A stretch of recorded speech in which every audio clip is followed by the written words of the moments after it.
and welcome to segment 2 of our Natsu Basho podcast. It's Bruce Henderson, associate editor of Tachiai, joined by the creator of the site, Andy. Say hello. Hello.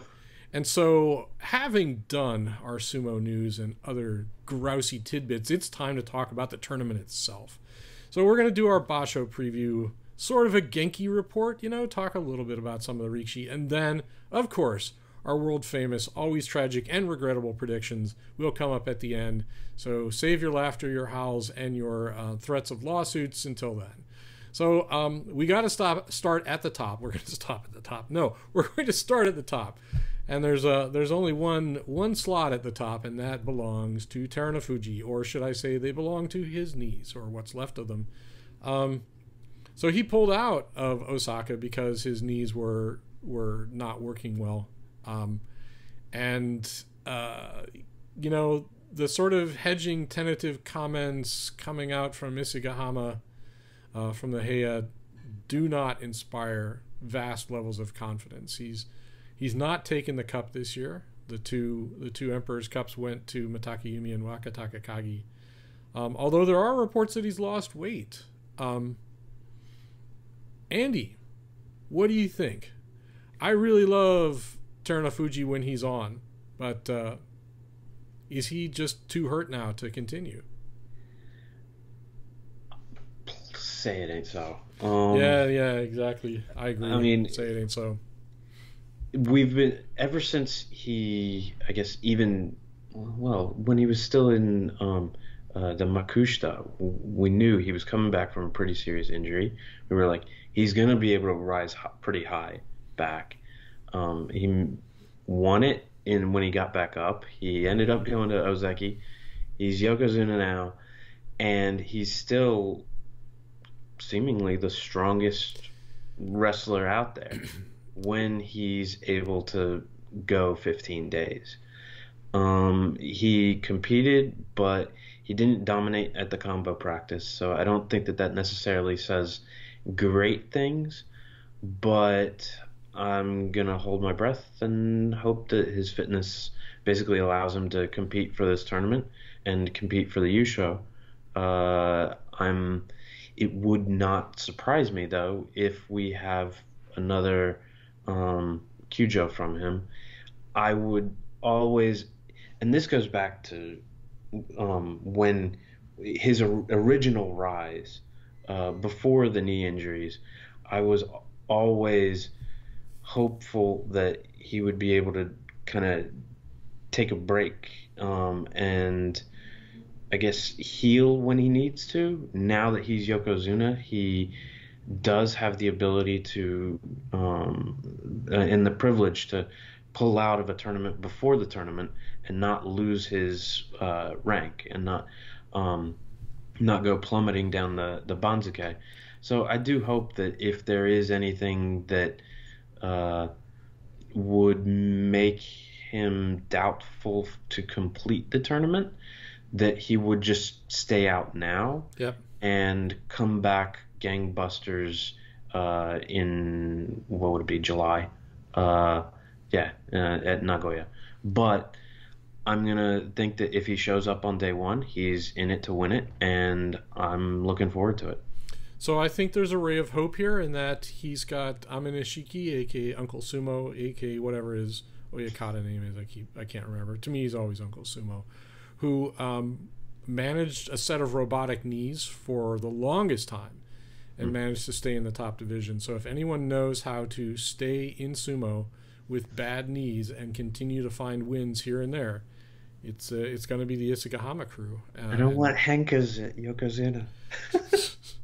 Well, come on. We had Harumafuji and Akako Henka each other, and it was glorious. That was glorious, but like, yeah, Amenishiki, he turned it into an art form. Yes, it's true. Mm-hmm. No, it's but the Tarunofuji sumo form is, as long as he can find some way to transmit power to ground and to get heavy, get his feet planted and become as immobile as possible, he can usually win if he can set up that position. Where he gets into trouble is where he cannot get enough strength going through his feet into clay in order to hold position.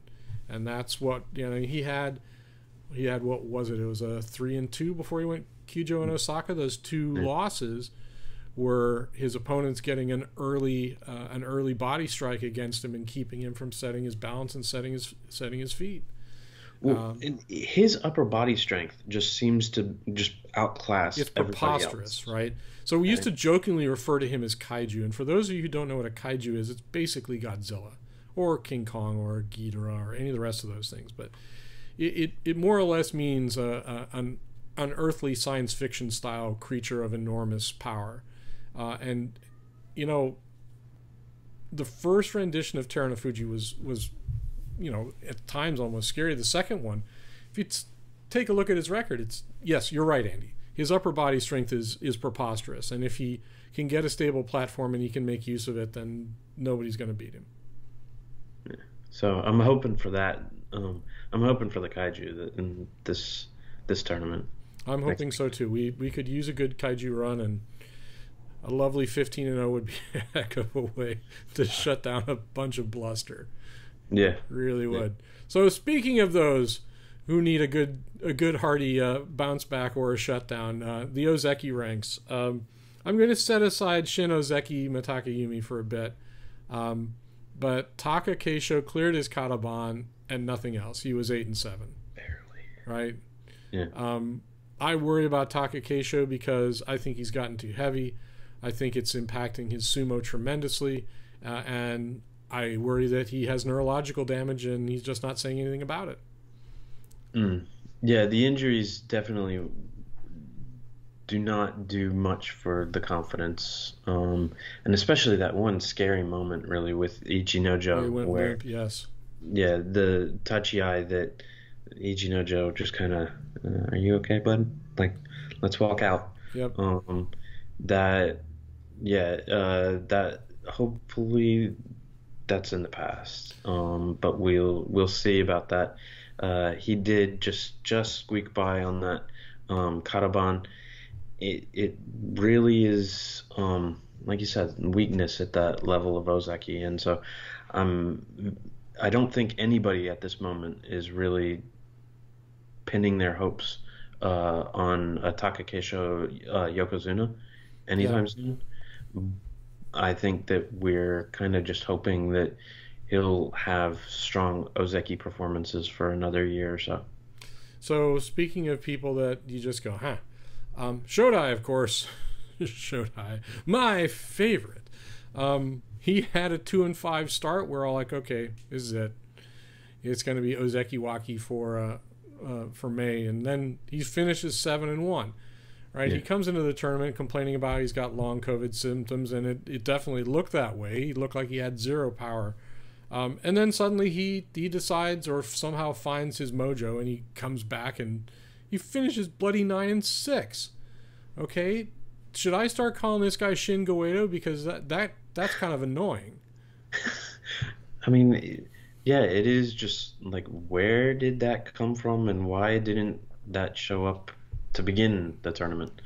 I mean, he was dropping bouts to Maegashira. Yeah, he's dropping gimmies.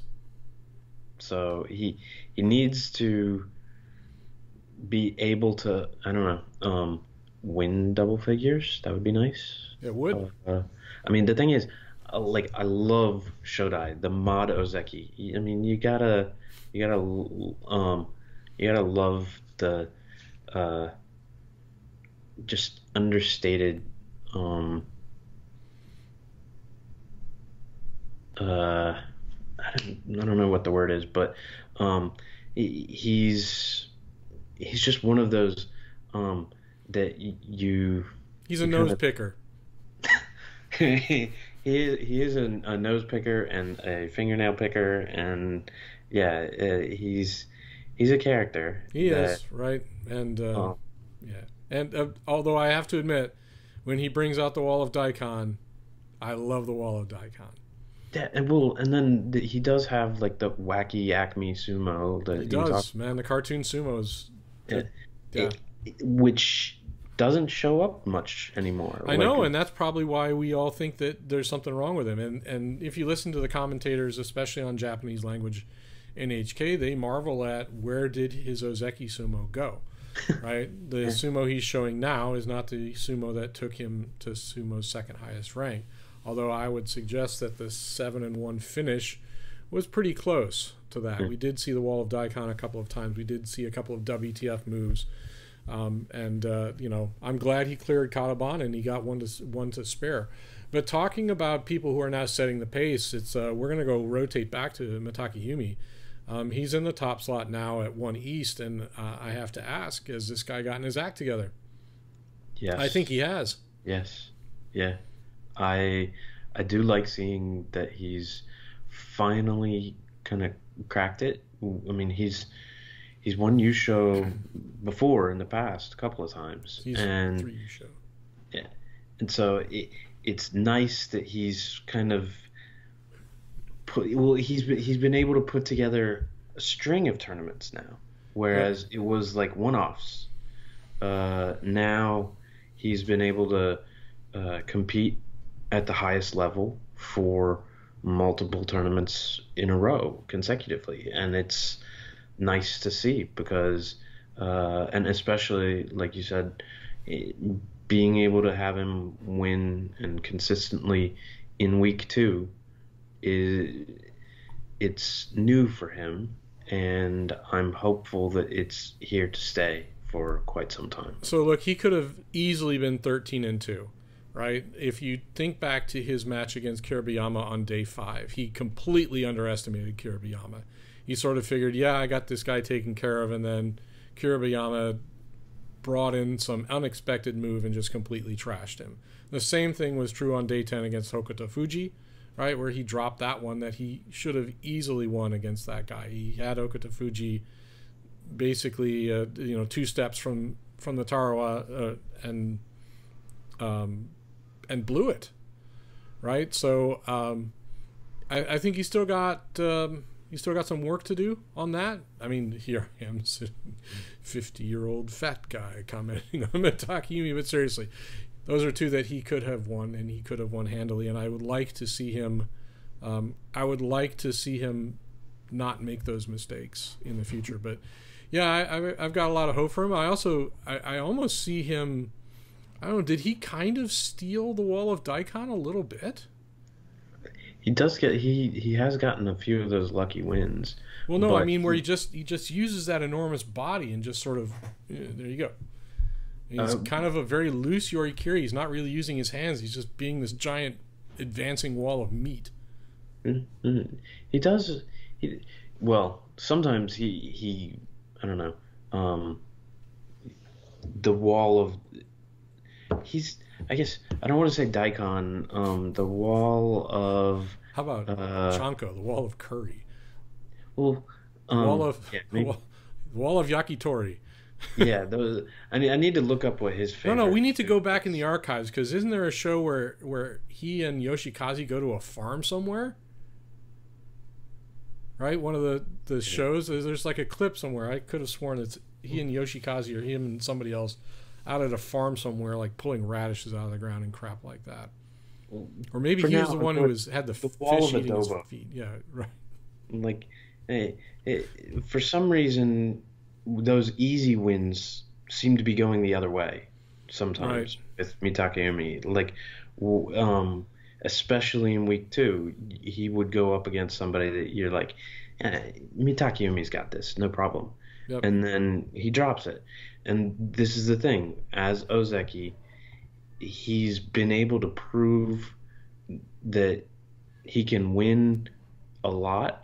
We need to be able to have him now. If he wants to make it to Yokozuna, he needs to be able to win. Yokozuna Mitakeumi, good lord.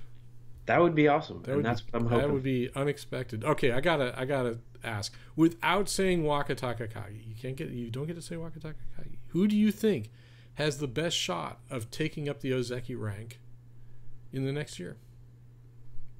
Oh, that's an excellent question. Without saying, and because I would need to say Abi. You think Abi? You think Abi's going to be able to pull off enough consistency in his Abizumo to make it work? I worry that people have figured out Abizumo enough that he can only get by 9 wins now most of the time. I'm just hoping that there's more upper body strength there, and I've seen glimpses of some Yokozuna. Yeah, he's pretty wicked when he tries that. I wish he would go to it, but I guess when your primary is doing as well as it is, why not stick with it? All right, so we've been hashing around some of these names. Let's get into the strength. And this is one of the things that strikes me about this Banzuke, is that the question marks around Shodai and Takakelsho at Ozeki, question marks around Tarunofuji at Yokozuna, and then look at the rest of the Joijin. You've got Wakataka Kage and Abe at Sekiwaki, Hoshoryu and Daisho at Komosubi, Takayasu and the freaking mountain Ichinojo at the top Majishira rank, followed by, it's not getting any easy, Kirabayama and Kotonowaka. And you've got, at Majishira 3, you've got 2 guys that on any given day can beat anyone, Hokuto Fuji and Tamawashi. Are the top guys going to get a beating this time out? Tamawashi definitely does have those past poor performances, but he also has a Yusho. Yep. And I think it will be a very interesting tournament because I get the sense that 2 of these guys are going to have a really, really bad showing, and 2 of them are going to have a fantastic tournament. And Tamawashi has just been around so long that I feel I'm going to be a bit ageist here and say that Tamawashi and Takayasu will be the ones who kind of they suffer, eat the dirt a few times. Yeah. Have like a 3-12. Ooh, brutal. Don't do well. Although Hokuto Fuji, he gets those tournaments too. He has the most powerful Makikoshi in all of sumo. Well, I'm thinking that Kotonowaka might have a pretty powerful Makikoshi too. This go around, because he's up higher than he's ever been, and he's going to be facing basically nonstop the heat, and I think it'll be an interesting challenge. But I think that a lot of the guys who are up there will not necessarily be ready for him, and that's one of the interesting things that you'll see with a lot of guys who they're kind of new to the Joijin, and they'll pick off. And Kirabayama was one of those when he got up there the first time. Yeah, they didn't know his sumo yet. We don't really know what to make of you, and so he'll get a few really, really good upsets. But that it could be a pretty big challenge for him. I do think that Kirabayama has been around. He's taken the beatings, but he's come back, and I think that he and Ichinojo, I'm hoping, will be double-digit winners. That'd be great. Double digits out of Ichinojo. That'd be great. Okay, so you mentioned one name, and you brought it up in the context I was looking for too. So thank you very much. And that's I'll just talk about the geriatric patrol. I mean, these guys are much younger than I am, of course, but then again, I'm not trying to carry on with sumo. And it's the 4 of them that I think get my focus are Okinoumi, Tochinoshin, Tamawashi, and Aoyama. And the question is, how much longer can these guys hold out? So Tamawashi is 37 now. It's an amazing age for someone to still be in the top division. I don't think it's a record, but I think it's pretty damn impressive. He went a very slight Makikoshi 7 and 8 at Osaka. Okinoumi, I think, got a little over promoted, and plus he has hot and cold bashos. He's 36. He went 5 and 10. Tochinoshin, which we'd remarked about earlier, at 34, plus only having one useful leg, managed a 9 and 6. So damn. And Aoyama at 35, who just acquired Japanese citizenship and a rather funky Japanese name, turned into 7 and 8. I mean, you could say hurry up and retire to some of these guys, but they keep pulling in wins. I don't know, Andy. Do you think they're going to stick around until they're good and ready? Oh yeah, I mean, I think they'll be Sekitori for another year or two at least. I mean, the thing is, as much as we think they're past their sell-by date, which I mean, Tochinoshin probably not make it back to Ozeki, Tamawashi probably not winning another Yusho, Aoyama and Okinomi probably not making it back up to Sekiwake, but you take a look at the bottom rung of the Makuuchi, and I'd pick any four of those guys against Kagayaki. Like, do not get me started on freaking Kagayaki. I am tired of him not getting the demotions he deserves. I mean, I like the guys. I used to like the guy Sumo, but he's just horrible now, and he needs a kick in the pants.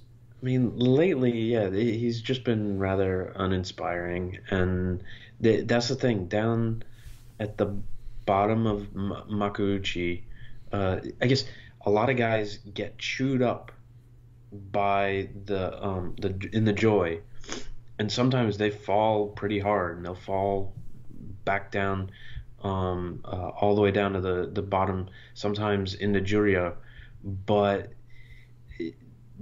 it seems like these four guys still have the skills and still have the strength to compete with anybody down there at the bottom of the Makuuchi, and I would put any of them against guys like Nishikigi, people who have been down in Juryo recently. I think that they would tear up Juryo. I think so too. All right, so let's preview some matches on the first couple of days, and these we don't know what the Torikumi is going to be, but just the first few days seem to be very formulaic and who faces whom. So I think day one we're probably going to see Daisho and Terunofuji. Thoughts on that match, Andy? Let's do them quick because we got a bunch to go through. Daisho and Terunofuji will be an exciting match, but I will be just happy if it happens. Yeah, so you think he may go Kyujo before the start, huh? Ouch. Matake Yumi and Takayasu. That'll be exciting. Well, I'm going to be interested to see which version of Takayasu shows up. Right? If it's the I'm on one foot bouncing around like a crazy man, Matake Yumi all day long. If it's I'm going to stand in one place and I'm going to drain every last ounce of your stamina, then that's a different question. It's just I want Mitake Yumi to pick up 13, 14 wins. That would be beautiful. And he can't do that if he's dropping day one. So Ichinojo versus Shodai. Oh, Ichinojo all day. You think Ichinojo? I really want... Ichinojo is just one of those guys. He's back up close to Sanyaku. I want him back into Sanyaku. I want him to be an effective Sanyaku, not just hold the rank and then go 2-13 or some crap like that. No, absolutely. I want him competing for a Yusho. That would just be incredible. That would be mind-blowing. All right, here's my favorite one from potential day one: Kirabayama and Takakelsho.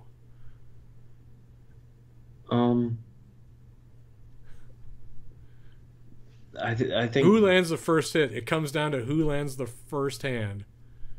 Yeah, because Kirabayama, he's pretty tricky, and if he can sidestep Takakelsho, Takakelsho will be coming in fresh. Yeah, right? I do think that Takakelsho will just just run over him. Run him over. All right, let's take a look at day two: Terunofuji and Takayasu. That'll be exciting. I think that's Kaiju all the way if Kaiju's in. Right? I don't think. I think if Terunofuji's in, we could see Takayasu go 0-2. Shodai and Kirabayama. Shodai Shodai is gonna learn from Takakelsho and bowl over I think it's going Kirabayo. to be a Wall of Daikon time. Okay, Takakelsho and Ichi Nojo.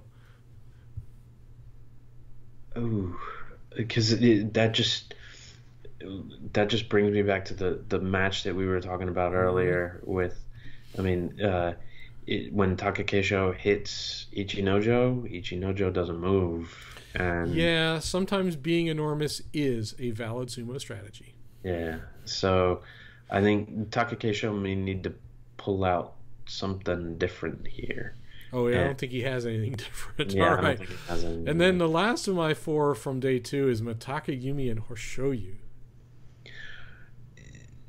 Um, Hoshoryu can get sneaky, and he's Yes. that that little tripping he pulls out the most amazing leg work and tripping techniques. Uh, Plus, if Mataka Yumi is still prone to underestimating some of his opponents, he might be in a position to underestimate Hoshoyu. but Mitakeyumi going with that, I'm gonna say that he just bowls over him, and Asashoryu will cry. He doesn't cry. He gets on text messages and Twitter and Line and makes his opinions known. Okay, so with that, we wrap our preview of the Natsu Basho, except for, that's right, ladies and gentlemen, boys and girls, the world famous, always regrettable predictions. And because there's just two of us this time, by the way, our dear comrade Josh, our man in foreign lands, is in a very foreign land and is unable to join us, but we send our regards to him and we hope that the next time we're on camera, he's with us too. So that means you're going first, Andy. Let's hear the regrettable predictions. Oh, Takakisho for the U show. Oh, God. Oh yeah, he's due. He You think had he's a very, due, man? very mediocre Kachikoshi here. He cleared his Kadoban. He did not. I don't think he participated in the um, mixed. I Uh, didn't see him.